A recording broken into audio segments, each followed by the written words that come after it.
Mecanismos da mediunidade. Capítulo 17. Efeitos físicos. Simbioses espirituais. Compreendendo-se que toda criatura se movimenta no seio das emanações que lhe são peculiares, intuitivamente perceberemos os processos simbióticos, dentro dos quais se efetua a influenciação das inteligências desencarnadas que tomam alguém para instrumento de suas manifestações. Muitas vezes, essa ou aquela individualidade, ao reencarnar, traz nos próprios passos a companhia invisível dessa ou daquela entidade com a qual se mostre mais intensamente associada em tarefas e dívidas diferentes. Harmonizadas na mesma onda mental, é possível sentir-lhes a integração, qual se fossem hipnotizador e hipnotizado em processo de ajustamento. Se a personalidade encarnada acusa possibilidades de larga desarticulação das próprias forças anímicas, encontramos aí a mediunidade de efeitos físicos, suscetível de exteriorizar-se em graus diversos.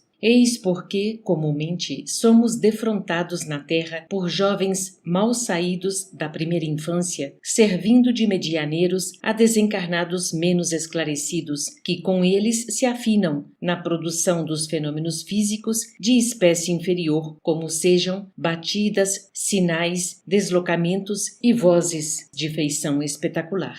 É certo que semelhantes evidências do plano extrafísico se devam, de modo geral, a entidades de pouca evolução, porquanto, imanizadas aos médiuns naturais a que se condicionam, entremostram-se entre os seres humanos à maneira de caprichosas crianças em afetos e desafetos desgovernados, bastando às vezes simples intervenção de alguma autoridade moral através da exortação ou da prece para que as perturbações em andamento cessem de imediato. Tal eclosão de recursos medianímicos, capaz de ocorrer em qualquer idade da constituição fisiológica, independe de quaisquer fatores de cultura da inteligência ou de aprimoramento da alma, por filiar-se a fatores positivamente mecânicos. Tal ocorre nas demonstrações públicas de agilidade ou de força, em que um ginasta qualquer, com treinamento adequado, apresenta variadas exibições. Médium teleguiado. Imaginemos que persista na individualidade encarnada a fácil desassociação das forças anímicas. Nesse caso, temo-la habilitada ao fornecimento do ectoplasma ou plasma exteriorizado de que se valem as inteligências desencarnadas para a produção dos fenômenos físicos que lhes denota a sobrevivência. Chegada a esse ponto, se a criatura deseja cooperar na obra do esclarecimento humano, recebe do plano espiritual um guarda vigilante, mais comumente chamado o guia, segundo a apreciação terrestre. Guarda esse, porém, que, diante da esfera extrafísica, tem as funções de um zelador ou de um mordomo, responsável pelas energias do medianeiro, sempre de posição evolutiva semelhante. Ambos passam a formar um circuito de forças sob as vistas de instrutores da vida maior, que os mobilizam a serviço da beneficência e da educação, em muitas circunstâncias com pleno desdobramento do corpo espiritual do médium, que passa a agir à afeição de uma inteligência teleguiada. Daí nasce a possibilidade da constituição dos círculos de estudo das ocorrências de materialização, com os fenômenos de telecinesia, a começarem nos RAPs e a culminarem na ectoplasmia visível.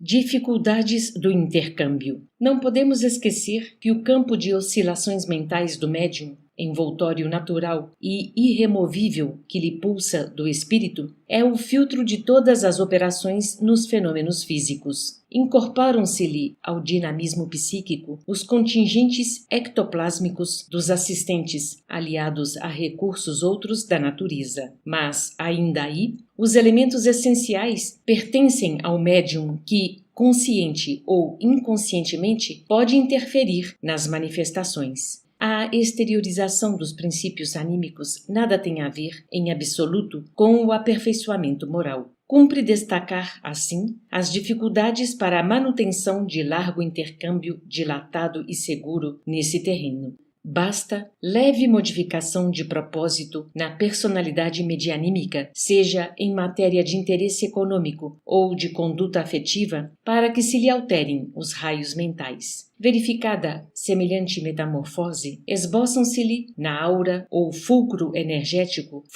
pensamentos, por vezes em completo desacordo com o programa traçado no plano superior, ao mesmo tempo que perigos consideráveis assomam na esfera do serviço a fazer, de vez que a transformação das ondas mediúnicas imprime novo rumo à força exteriorizada que, desse modo, em certas ocasiões, pode ser manuseada por entidades desencarnadas positivamente inferiores, famintas de sensações do campo físico. Em tais sucessos, perturbações variadas podem ocorrer, desencorajando experiências magnificamente encetadas. Médiuns e assistentes. Todavia, é imperioso anotar que não somente o fulcro mental do médium intervém nas atividades em grupo. Cada assistente aí comparece com as oscilações que lhe são peculiares, tangenciando a esfera mediúnica em ação. E se os pensamentos com que interfere nesse campo diferem dos objetivos traçados, com facilidade se erige, igualmente, em fator alternante, por insinuar-se de modo indesejável nos agentes de composição da obra esperada, impondo desequilíbrio ao conjunto, qual acontece ao instrumento desafinado numa orquestra comum.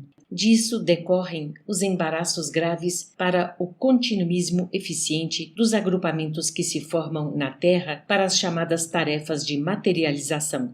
Se as entidades espirituais sensatas e nobres estão dependentes da faixa de ondas mentais do médium para a condução correta das forças ectoplasmáticas dele exteriorizadas, o médium depende também da influência elevada dos circunstantes para sustentar-se na harmonia ideal. É por isso que, se o medianeiro tem o espírito parcialmente desviado da meta a ser atingida, sem dificuldade se rende invigilante às solicitações dos acompanhantes encarnados, quase sempre imperfeitamente habilitados para os cometimentos em vista, surgindo então as fraudes inconscientes ao lado de perturbações outras de que se queixam os metapsiquistas, aliás, inconsideradamente, pois, lidando com agentes mentais, longe ainda de serem classificados e catalogados em sua natureza, não podem aguardar equações imediatas como se lidassem com simples números. Lei do campo mental.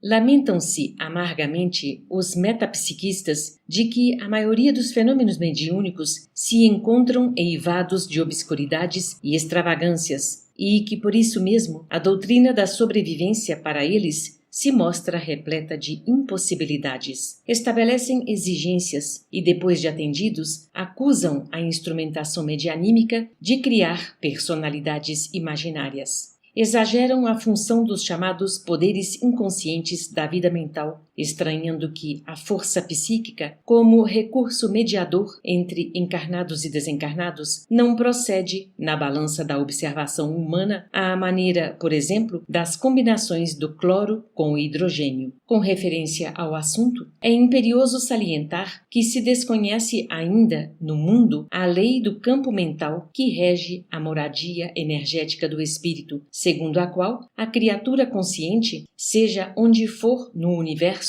apenas assimilará as influências a que se afeiçoe. Cada mente é como se fora um mundo de per si, respirando nas ondas criativas que despede, ou na psicosfera em que gravita para esse ou aquele objetivo sentimental, conforme os próprios desejos, sem o que a lei de responsabilidade não subsistiria. Um médium, ainda mesmo nas mais altas situações de amnésia cerebral, do ponto de vista fisiológico, não está inconsciente de todo na faixa da realidade espiritual e agirá sempre, nunca à afeição de um autômato perfeito, mas na posição de uma consciência limitada às possibilidades próprias e às disposições da própria vontade. Futuro dos fenômenos físicos. No entanto, devemos declarar que conhecemos, em vários países, alguns círculos de ação espiritual nos quais a sinergia das oscilações mentais entre médiuns, assistentes e entidades desencarnadas se ergue a níveis convenientes, facultando acontecimentos de profunda significação nas províncias do espírito, não obstante, até certo ponto, servirem apenas como índice de poder mental ou de simples informações sem maior proveito para a humanidade, tal o mecanismo compreensivelmente fechado em que se encerram. A ciência humana, porém, caminha na direção do porvir. A nós, os espíritos desencarnados, interessa, no plano extrafísico, mais ampla sublimação para que façamos ajustamento de determinados princípios mentais com respeito à execução de tarefas específicas. E aos encarnados interessa a existência em plano moral mais alto para que definam com exatidão e propriedade a substância ectoplasmática, analisando-lhe os componentes e protegendo-lhe as manifestações, de modo a oferecerem às inteligências superiores mais seguros cabedais de trabalho, equacionando-se com os homens e para os homens a prova inconteste da imortalidade.